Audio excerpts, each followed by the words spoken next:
ভিডিওতে আলোচনা করব সরল রেখার সমীকরণ নিয়ে। তোমরা যারা হায়ার ম্যাথ করো তারা এটা করবা, আর যারা সাধারণ গণিত তাদের এটা দরকার নাই। সমীকরণ নিয়ে আলোচনা করি। সরল রেখার সমীকরণ শিখতে গেলে সবার আগে প্রয়োজন ডাল সম্বন্ধে ভালোভাবে বোঝা। তাহলে ডাল সম্বন্ধে আগে একটি ভিডিও দিয়ে দিয়েছি, সেটা দেখে নাও, আর নাইলে এই ভিডিওর আগাগোড়া কিছুই বুঝবা না। সমীকরণ নিয়ে যে তথ্যগুলো আমরা কিন্তু একটা সমীকরণ পড়েছি, y মাইনাস y1 সমান m into x minus x1। এটা আরেকটা হচ্ছে y minus y1 by x minus x1 সমান y2 মাইনাস y1 ভাগ x2 মাইনাস x1। এই দুটো সমীকরণ আমরা স্থানাঙ্ক জ্যামিতির মধ্যে করেছি। এই ভিডিওতে জানার চেষ্টা করব সমীকরণটা কীভাবে আসে। সেটা সমীকরণ কি? সমীকরণ হলো গাণিতিক বাক্যের মধ্যে এইভাবে সমান সমান চিহ্ন দিয়ে যে প্রকাশ করা হয়, ডান পাশ বাম পাশ সমান, এটা হচ্ছে সমীকরণ। সমীকরণের কাজ কি? চলকের মান প্রকাশ করা। পরে ধরো দেখলাম 2x প্লাস 1 সমান 5। এই সমীকরণটা চলকের মান প্রকাশ করবে। 2x এখানে 2 ইন্টু 2 প্লাস 1 সমান 5। তাহলে যদি বলে 4 প্লাস 1 সমান 5, 5 সমান 5। আসলে কি সমীকরণের কাজ কি? চলকের মান প্রকাশ করা। আমরা আজকে সমীকরণ নিয়ে আলোচনা করব।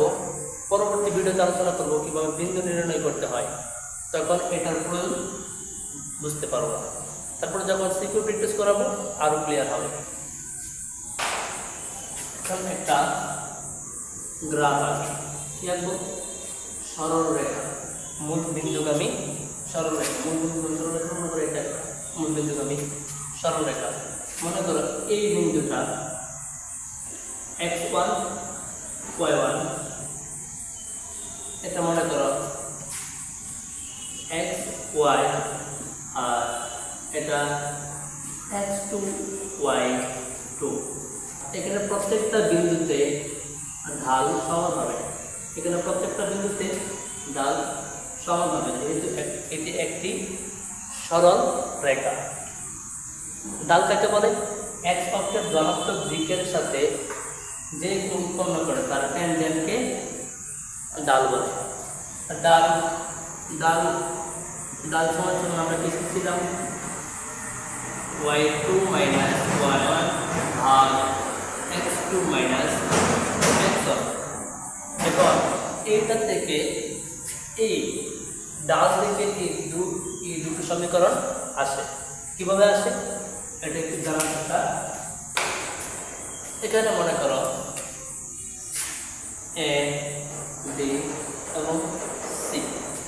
তাহলে এ বি রেখার ডাল, এ বি এ ডাল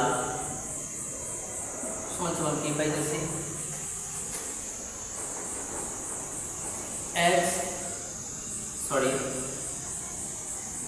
y মাইনাস y1 ভাগ x মাইনাস x1। আমরা ডাল কি দিয়ে প্রকাশ করি? সমান y মাইনাস y1 ভাগ x মাইনাস x1।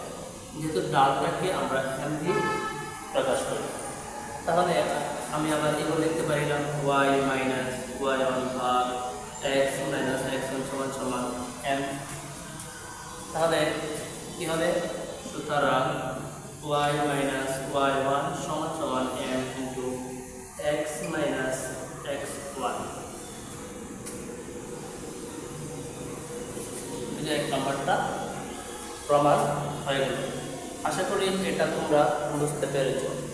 আর যদি না বুঝো তাহলে ডাল সম্বন্ধে আগে ভালোভাবে জেনে নাও। এখন চেষ্টা করবো এইটা 2 নং সমীকরণটা কীভাবে প্রমাণ করা যায়।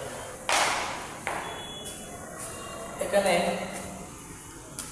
অনেক এ বি রেখার ডাল বা এস রেখার ডাল দুটো, এটা কিন্তু পুরোটা একটা সরল রেখা। তাহলে কি প্রত্যেকটা বিন্দুতে ডাল সমান, তাহলে এ বি রেখার ডাল সমান সমান এস রেখার ডাল একই হলে তাহলে এ বি রেখার ডাল এম সমান সমান লিখেছি y মাইনাস y1 ভাগ x মাইনাস x1, এটা এ বি। আবার m সমান সমান s এর জন্য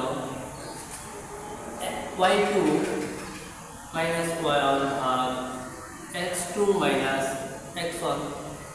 এটা যেহেতু একটা সরলরেখা, মূল বিন্দুগামী সরলরেখা, তাহলে প্রত্যেকটা বিন্দুতে ডাল সমান। তাহলে আমরা কি এটা সমান সমান লিখতে পারি না y2 মাইনাস y1 ভাগ x2 মাইনাস x1? এটা যদি লিখতে পারি তাহলে তো দ্বিতীয়টা প্রমাণ হয়ে গেল। আজকের মতো ভিডিও এখানেই শেষ। এভাবে প্রত্যেকটি টপিক ঘোরা জেনে পড়বা, তাহলে ফিল করতে পারবা, গণিতের মজা পাইবা, না হলে গণিতের মজা পাইবা না।